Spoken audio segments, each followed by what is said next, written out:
Peggy 18.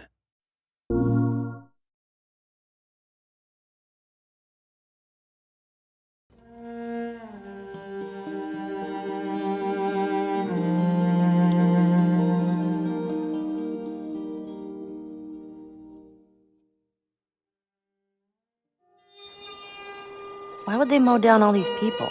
You can't let everyone in. So they killed them? Dead people don't get infected. It's kind of shitty. The Last of Us really has been a story of contrast. It's some pretty dark themes, but they're juxtaposed against an aesthetic that we find very beautiful. That contrast is visual, but it's also in the environment. The world we decided was actually its own character. What happens 20 years after the fall of man when no one's taking care of anything? There's something really pretty about nature reclaiming its domain once we are gone.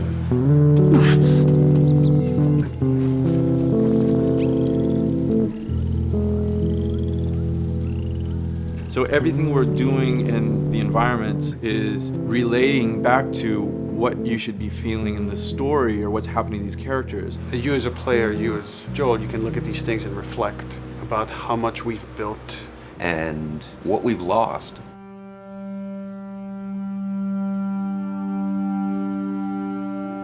You get to see hints of civilization that used to be.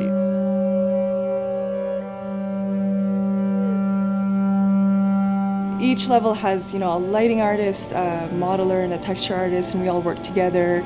This was the block mesh that they gave me, and it set the interior of a building. I had to be mindful of where I had set the lighting up in the color script, how it would be coming through the windows and lighting this area, which would give us this concept.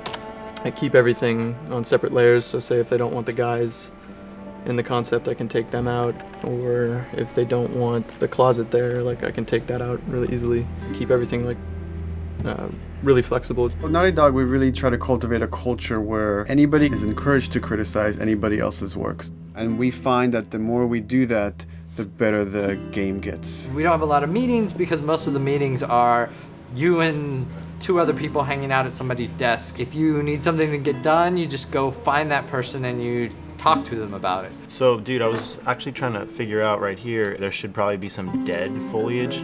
It might be cool to see some of the dead stuff around the edges of the green or even spilling out into the street. Maybe what we do is, in some of these areas, we use it as a transition from the actual concrete up to the side of the building. So they're almost sitting on top of a bed of dead foliage, that really rich kind of orangey brown color. Sienna or something would be nice. Something real cheddary. That's how you know you're done. The end product often ends up being stronger because that bouncing back off somebody else gives you a result that maybe you wouldn't have even thought of in the first place. All right, here's the bridge. That's our way out of here. Mandatory evacuation. Evacuate to where? What do you think?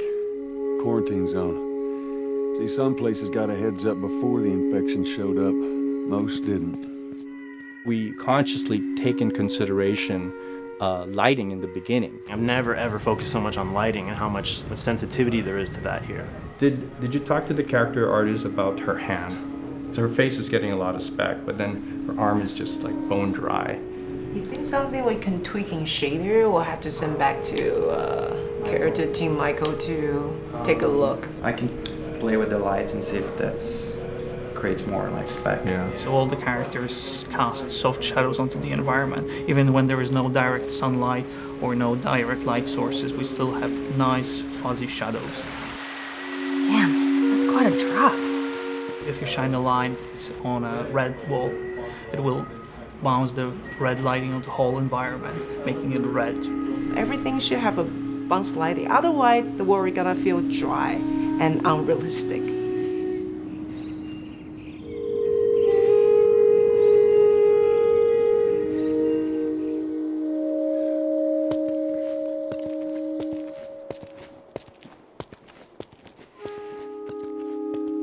Once I finish the concept, they take it 3D artists and lighters, VisFX guys, and they'll bring it into the game engine. They got the same sign, all the foliage, lighting. That's how it kind of translates from the color script to the finished game that you play. This way. If we cut through downtown, we can hit the Capitol building by sunrise. We hope. This engine is really driven in a way towards a very high level of cinematic control. Hopefully, if we achieve our goal, you'll see it is beautiful. There are these truly beautiful moments amid all this chaos and destruction.